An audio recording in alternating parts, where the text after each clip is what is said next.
Hi, friends. This is Miss D.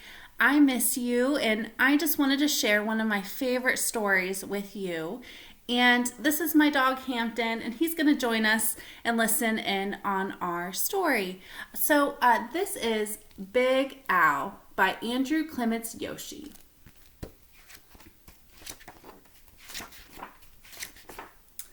In the wide blue sea, there was a friendly fish named Big Al. You could not have found a nicer fish. But Big Al was also very, very scary. Other fish seemed to have at least one friend, and some had many, but Big Al, he had none. He did not really blame the other fish. How could he expect little fish to trust a great big fish with eyes and skin and teeth like his?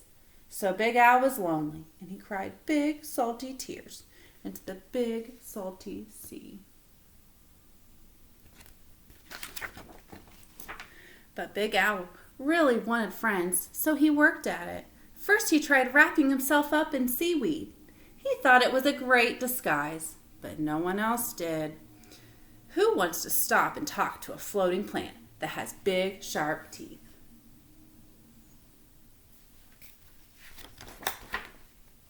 Then he thought that if he puffed himself up around, the other fish would laugh and see how clever and silly he could be. All they saw was how big he could be, and they steered clear.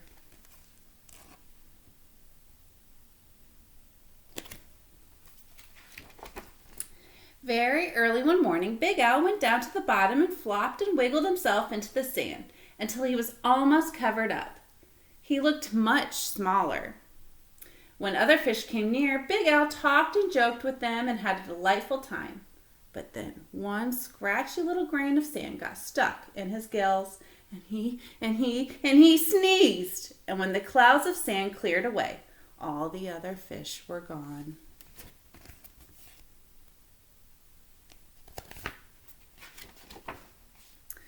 Big Al even changed his color one day so he could look like he belonged to a school of tiny fish passing by. He bubbled along with them for a while, laughing and feeling like he was just one of the crowd. But he was so big and clumsy that when all the tiny fish darted to the left, he then quickly back to the right, Big Al just plowed straight ahead.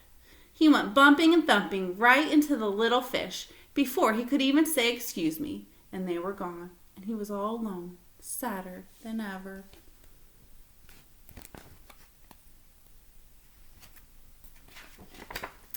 Just when Big Al was starting to be sure that he would never have a single friend, something happened. He was floating along sadly, watching some of the smaller fish, and he was wishing they would come closer. And as he watched, a net dropped down silently from above. In an instant, they were caught. Big Al forgot all about being lonely, and he forgot all about being sad. His eyes bulged out bigger and rounder than ever, and with a mighty flip of his tail, he opened his mouth and charged straight at the net. The net was strong, but Big Al, he was stronger, and he ripped right through it, and all the little fish rushed out through the hole. But when Big Al tried to turn around and go out of the hole, he got all tangled up in the net, and he was stuck. The net went higher and higher toward the bright surface of the sea, and the little fish watched Big Al as he disappeared above them. When the little fish were able to speak again, all they talked about was the huge, wonderful fish that had saved them. How great to be free! But what a shame that the big fella had been captured.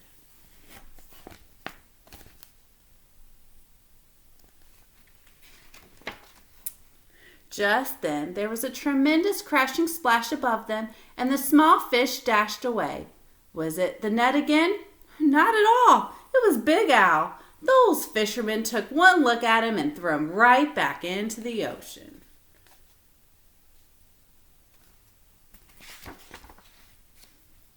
And now there is one huge, puffy, scary, fierce-looking fish in the sea who has more friends than anyone else. Big Al.